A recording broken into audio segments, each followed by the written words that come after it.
Senti Giovanni, prima di cominciare devo dire una cosa importante a chi ci sta ascoltando. Ah sì, è vero. Abbiamo un annuncio da fare, vero? Esatto. Ragazzi, abbiamo una novità in arrivo, qualcosa che stiamo preparando da un po' di tempo e che pensiamo vi piacerà moltissimo. Non possiamo ancora dire di più, però vi promettiamo che lo scoprirete molto presto. Quindi rimanete sintonizzati, continuate a seguirci e non perdetevi i prossimi aggiornamenti. Sì, teneteci d'occhio. Ne vale assolutamente la pena, fidatevi. Ma adesso passiamo alla lezione di oggi, che è un argomento che mi sta molto a cuore. Anche a me, perché è una cosa che quasi tutti i nostri ascoltatori ci chiedono. La domanda classica: perché quando parlo con un italiano non capisco niente? Parla troppo veloce. Sì, l'abbiamo sentita 1000 volte e capisco benissimo quella frustrazione. Uno studia italiano per mesi, magari anni, conosce le grammatiche, sa i vocaboli e poi incontra un madrelingua al bar e niente, buio totale. Esatto. E la cosa interessante è che spesso non è davvero una questione di velocità, o meglio, non solo. C'è qualcosa di più profondo che succede quando i madrelingua parlano tra loro, e oggi vogliamo proprio spiegare cos'è. Sì, perché capire questo meccanismo cambia tutto. Una volta che lo conosci, cominci ad allenare l'orecchio in modo completamente diverso. Non stai più cercando di inseguire le parole, cominci a capire il flusso. Benissimo detto. Allora, partiamo da un'esperienza molto comune. Immagina di ascoltare un audio in italiano, magari una serie TV o una conversazione registrata tra amici, e hai la sensazione che le parole si mescolino tutte insieme, come se formassero un blocco unico di suoni, invece di parole separate. Sì, come un torrente. Le parole non si fermano mai, non ci sono spazi, non c'è il momento in cui pensi «Ah, qui finisce una parola e ne comincia un'altra». Perfetto. E questa sensazione ha un nome. Si chiama parlato connesso, o in inglese connected speech. È il modo naturale in cui funziona qualsiasi lingua quando viene parlata ad un ritmo normale, da chi la usa ogni giorno. Perché quando parliamo in modo naturale non pronunciamo ogni parola come se fosse isolata. Le parole si fondono, si modificano, alcune sillabe si indeboliscono, altre quasi spariscono del tutto. Esatto. Pensa a come dici in italiano non lo so. Sulla carta hai tre parole: non, lo, so. Ma come lo pronunciamo davvero?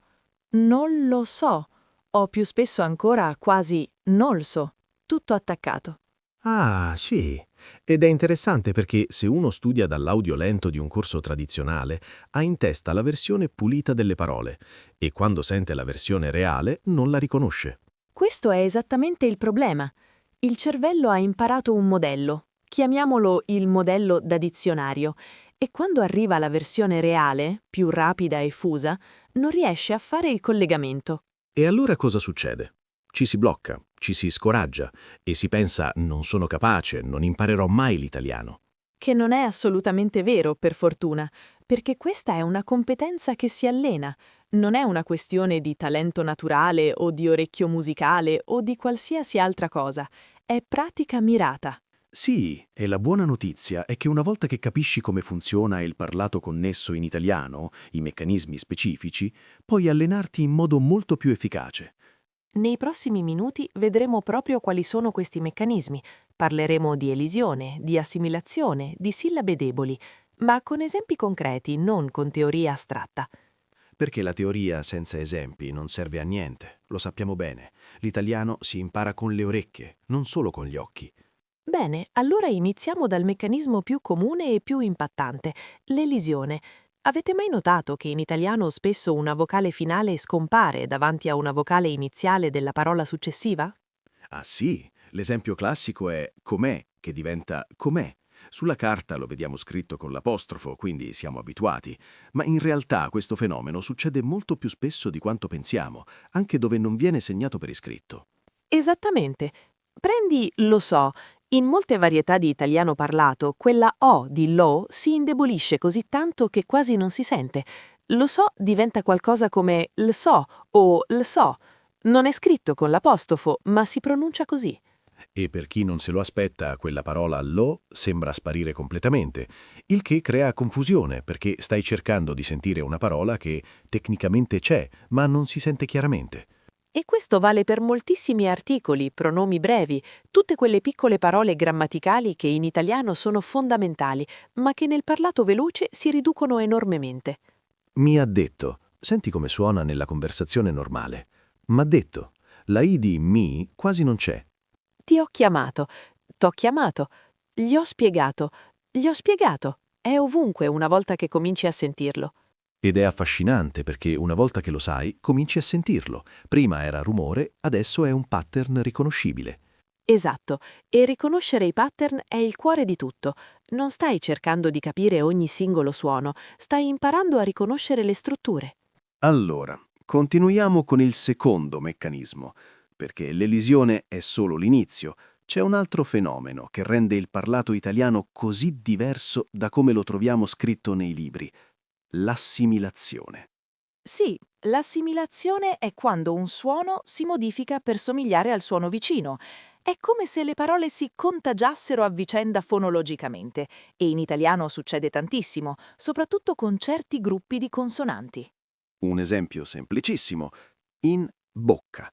La N di in davanti alla B di bocca non si pronuncia come una N normale, diventa quasi una M, in bocca, perché la M e la B si formano entrambe con le labbra e il cervello fa naturalmente quella piccola modifica per risparmiare energie articolatorie. Esatto, ed è lo stesso motivo per cui diciamo un bacio con quella N che tende verso la M. Un bacio. Non è sbagliato, è naturale.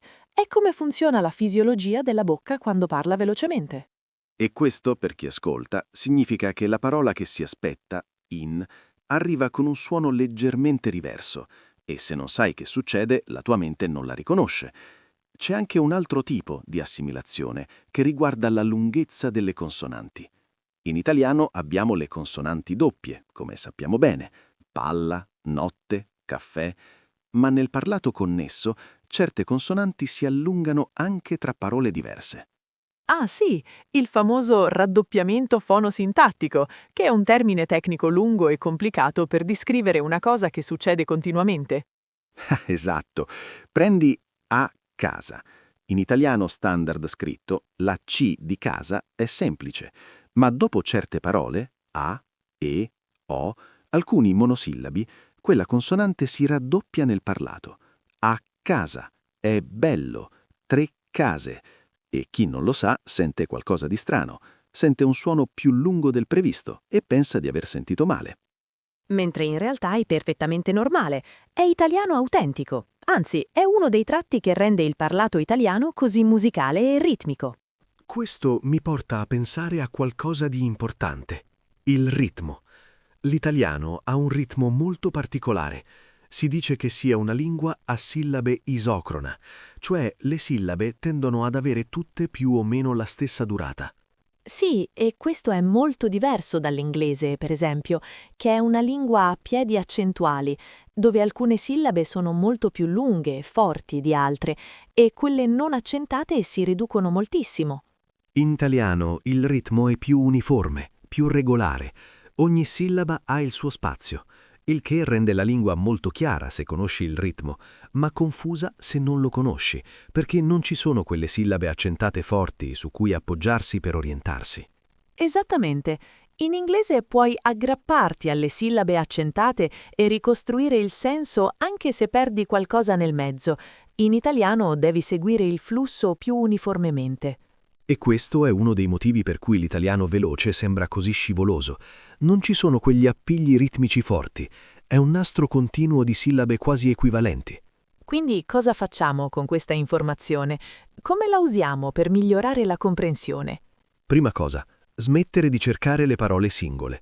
Invece di ascoltare e pensare «allora, quella era una parola, quella era un'altra parola», bisogna ascoltare per blocchi di significato. Sì, i parlanti nativi non elaborano le frasi parola per parola, elaborano per chunk, per gruppi. Non lo so, non è tre parole, è un blocco di significato unitario. Non lo so. Che ne so, che ne so. cosa vuoi fa, cosa vuoi fare. Questi blocchi si comportano quasi come parole singole nel parlato veloce. E la cosa interessante è che i madrelingua spesso non sono nemmeno consapevoli di questi meccanismi. Non pensano ora faccio l'elisione, ora faccio l'assimilazione. Succede in automatico, è nella muscolatura. Esattamente. Ed è per questo che se chiedi a un italiano «Ma perché parli così veloce?» Spesso la risposta è «Io? No, parlo normale», perché per loro è normale. È l'unico modo in cui hanno sempre parlato. Il che ci porta a una conclusione importante. Il problema non è la velocità dell'italiano, è la nostra esposizione a quel tipo di input. Più senti l'italiano reale, più il cervello si calibra su quello standard. Sì, è come quando torni da una vacanza in un paese di lingua diversa e all'inizio fai fatica, ma dopo 3 giorni cominci a capire molto meglio. Non hai studiato di più, ti sei solo esposto di più. L'immersione funziona perché forza il cervello ad adattarsi e noi possiamo replicare quella immersione anche senza andare in Italia, con le risorse giuste e le strategie giuste. Che è esattamente quello di cui continueremo a parlare, perché tra poco arriveremo alle tecniche pratiche, gli esercizi concreti che puoi fare oggi stesso per iniziare ad allenare l'orecchio.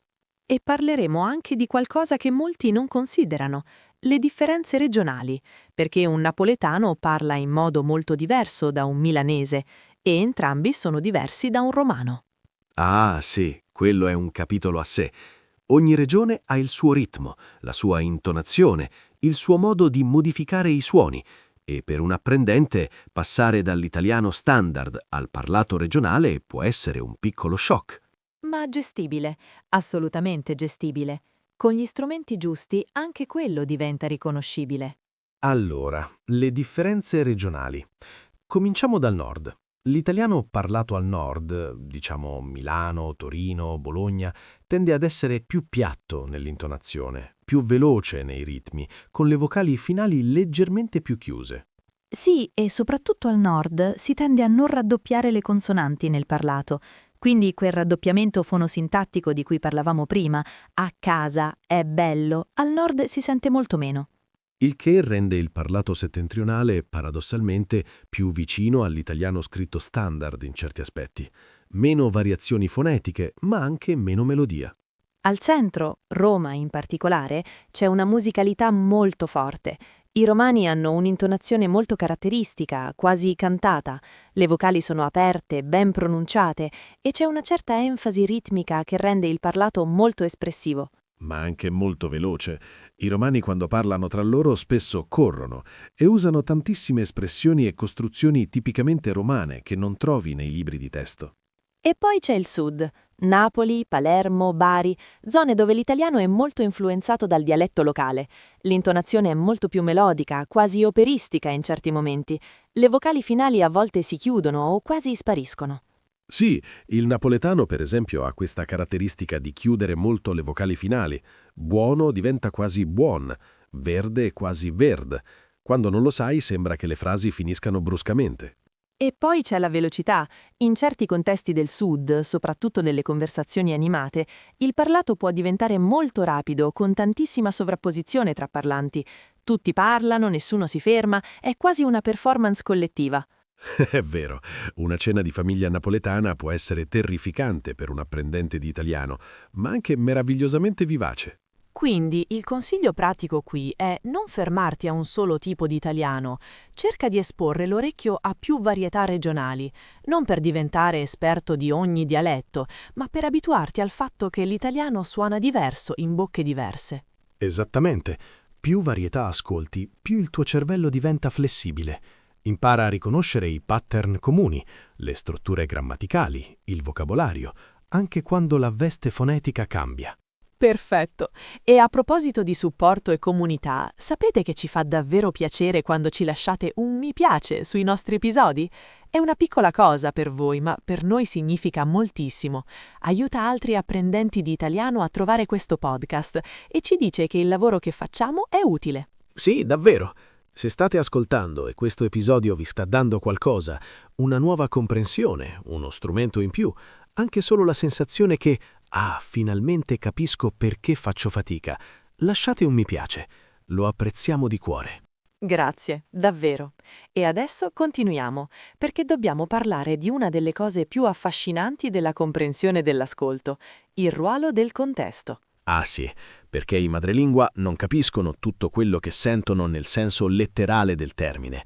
Anche loro, in conversazioni veloci o rumorose, perdono dei suoni, perdono delle sillabe. Ma continuano a capire, perché il cervello non elabora il parlato come un registratore, non cattura ogni suono e poi lo decodifica. Lavora in modo molto più intelligente, usa il contesto per prevedere quello che verrà dopo. Esattamente. Se sei in una conversazione su un ristorante e senti «vorrei prenotare un già sai che la parola è tavolo, non hai bisogno di sentire tutto. Il cervello fa continuamente questo lavoro di completamento. Prende quello che sente, lo confronta con quello che si aspetta in base al contesto e riempie i buchi automaticamente. E i madrelingua lo fanno in modo inconscio e istantaneo. Gli apprendenti, invece, spesso cercano di capire ogni singolo suono prima di passare al significato e questo li rallenta enormemente. È come leggere. Un lettore esperto non legge lettera per lettera, legge per parole intere, per gruppi di parole. L'occhio fa salti, il cervello integra. Lo stesso succede con l'ascolto.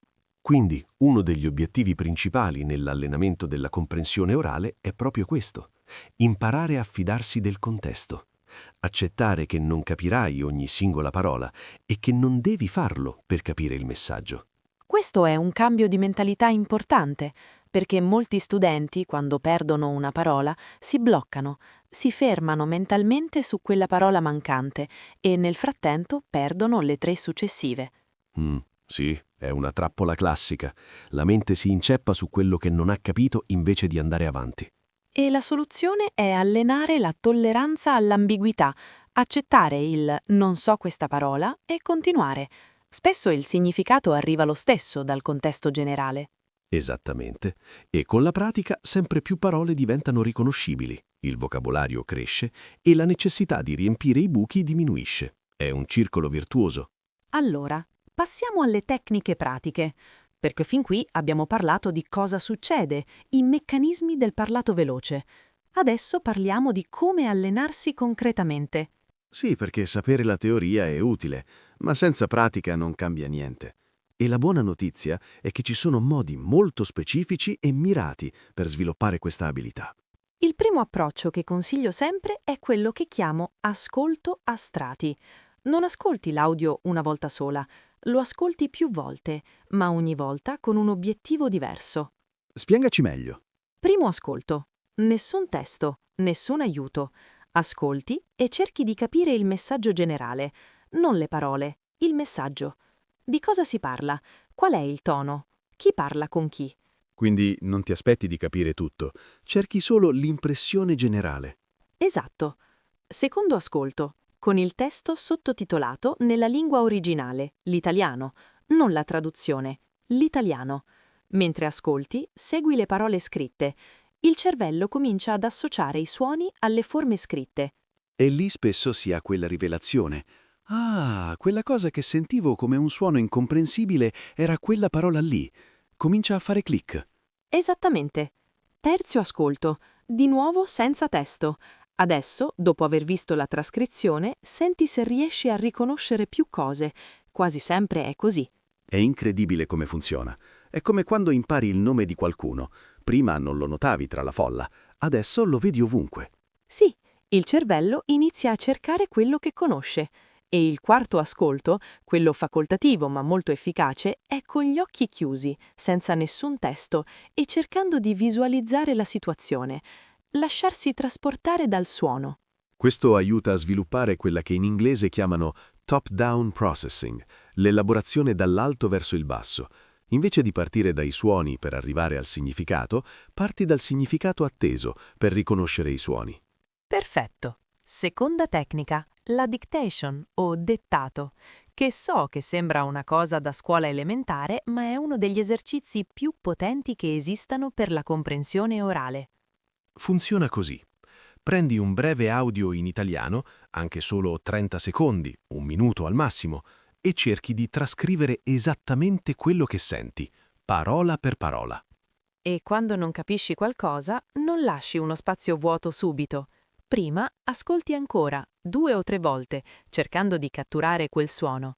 Solo dopo, se proprio non ce la fai, lasci il gap. E poi confronti con la trascrizione reale. E lì, quella è la parte d'oro. Vedi esattamente dove il tuo orecchio ha fallito e perché. Forse hai sentito viene invece di bene. Forse hai perso completamente un pronome clitico. Forse hai trascritto 2 parole separate che in realtà erano una sola nel parlato. Ogni errore è informazione preziosissima su cosa devi allenare. Non è un fallimento, è una diagnosi. Esatto. E nel tempo, facendo questo regolarmente, cominci a notare i tuoi pattern di errore. Ah, io perdo sempre le preposizioni brevi. Ah, non riconosco le forme del congiuntivo nel parlato. Diventa un allenamento mirato. Terza tecnica, lo shadowing. Ne parleremo in modo molto più approfondito in un episodio dedicato, ma vale la pena menzionarlo anche qui. Sì, perché lo shadowing non è solo utile per migliorare la produzione, aiuta anche la comprensione. Quando cerchi di imitare un parlante nativo in tempo reale, sei costretto ad ascoltare in modo molto più attento. Non puoi imitare qualcosa che non hai capito, quindi il tentativo di riproduzione ti forza ad un livello di attenzione che l'ascolto passivo non raggiunge. E poi c'è qualcosa di fisico nello shadowing. Metti la bocca nelle stesse posizioni, usi gli stessi muscoli e questo crea una connessione tra comprensione e produzione che rinforza entrambe. Un po' come imparare a guidare guardando qualcuno guidare versus farlo tu stesso. Osservare ti dà informazioni, ma fare ti dà comprensione. Bella analogia. Quarta tecnica, e questa è forse la più sottovalutata, ascoltare contenuti che già conosci. Sì, questa è potentissima e la gente non la usa abbastanza. L'idea è semplice. Prendi qualcosa che già conosci bene, un film che hai visto 10 volte, un libro di cui hai letto la trama, un podcast su un argomento che padroneggi e guardalo o ascoltalo in italiano. Perché il cervello non deve sprecare energia a seguire la storia o a capire i concetti. Li conosce già. Tutta l'attenzione cognitiva disponibile va all'ascolto, ai suoni, alla lingua. E questo riduce enormemente il carico cognitivo. Invece di fare 2 cose difficili contemporaneamente, capire il contenuto e capire la lingua, fai solo una cosa difficile, capire la lingua. È per questo che molti poliglotti esperti consigliano di guardare film che già ami, rileggere libri che conosci, ascoltare argomenti che padroneggi. Non è pigrizia, è strategia. Esattamente. E ci sono piattaforme meravigliose adesso che rendono tutto questo molto più accessibile. Ne parleremo nella prossima sezione. Allora, le risorse. Perché avere le tecniche è fantastico, ma bisogna anche sapere dove trovare il materiale giusto per allenarsi. Esatto. E la prima cosa da dire è: non tutto il materiale è uguale. C'è una differenza enorme tra l'italiano prodotto per gli apprendenti e l'italiano autentico prodotto per madrelingua. Sì, molti corsi di italiano usano audio registrati appositamente, lenti, chiari, iperarticolati, che sono utili nelle primissime fasi, ma se ci rimani troppo a lungo, il tuo orecchio si abitua a un italiano che non esiste nella vita reale. È come allenarti a correre sempre su un tapis roulant pianissimo e poi partecipare a una gara in montagna. Le gambe non sono pronte per il terreno reale. Perfetta analogia. Quindi, a un certo punto, e prima di quanto si pensi, bisogna iniziare a introdurre materiale autentico, anche se è difficile, anche se capisci solo il 40%. E qui entra in gioco la gradazione. Non passi direttamente da un audio per principianti a un dibattito politico televisivo. C'è una scala. Per esempio, i podcast in italiano fatto per apprendenti, ma con parlato naturale, come questo, sono un buon punto di partenza. Poi si passa a podcast italiani autentici su argomenti che ti interessano. Poi serie TV con sottotitoli in italiano. Poi serie TV senza sottotitoli. Poi conversazioni reali, dirette, video di YouTube non costruiti per l'insegnamento. YouTube è una miniera d'oro, tra l'altro.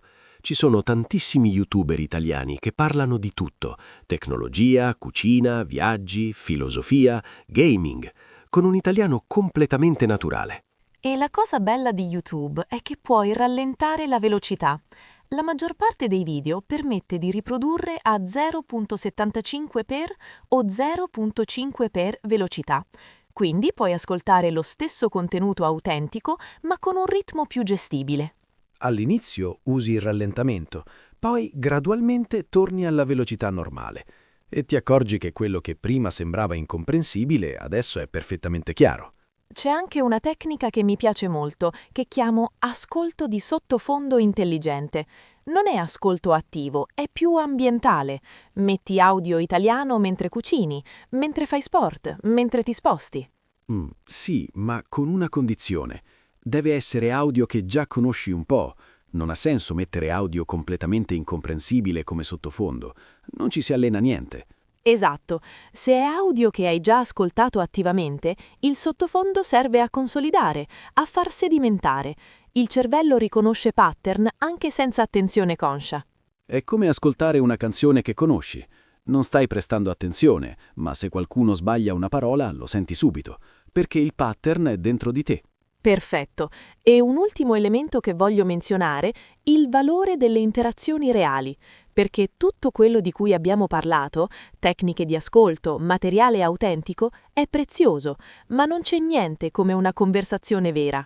Assolutamente, perché in una conversazione reale sei costretto a capire in tempo reale, senza la possibilità di riascoltare, senza pausa.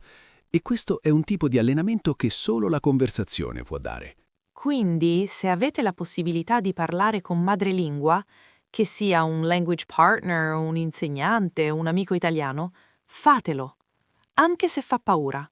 Soprattutto se fa paura, direi. Perché quella paura che senti è esattamente il segno che stai uscendo dalla zona di comfort. E la zona di comfort, si sa, non è dove si cresce. E la cosa bella è che i madrelingua, nella grandissima maggioranza, sono pazientissimi con chi impara la loro lingua. C'è una gratitudine reciproca bellissima. Tu fai lo sforzo di imparare l'italiano, loro apprezzano enormemente. Sì, gli italiani in particolare adorano quando qualcuno impara la loro lingua. È una cosa che tocca il cuore. Quindi non abbiate paura di fare errori, di chiedere di parlare più lentamente, di fermarsi su una parola. Nessuno si offende. Anzi, spesso la conversazione diventa più ricca. Si spiegano le sfumature, si raccontano i perché di certe espressioni, si scopre qualcosa di nuovo insieme. Bene, penso che abbiamo coperto davvero tanto oggi. Facciamo un riassunto veloce di quello che abbiamo visto.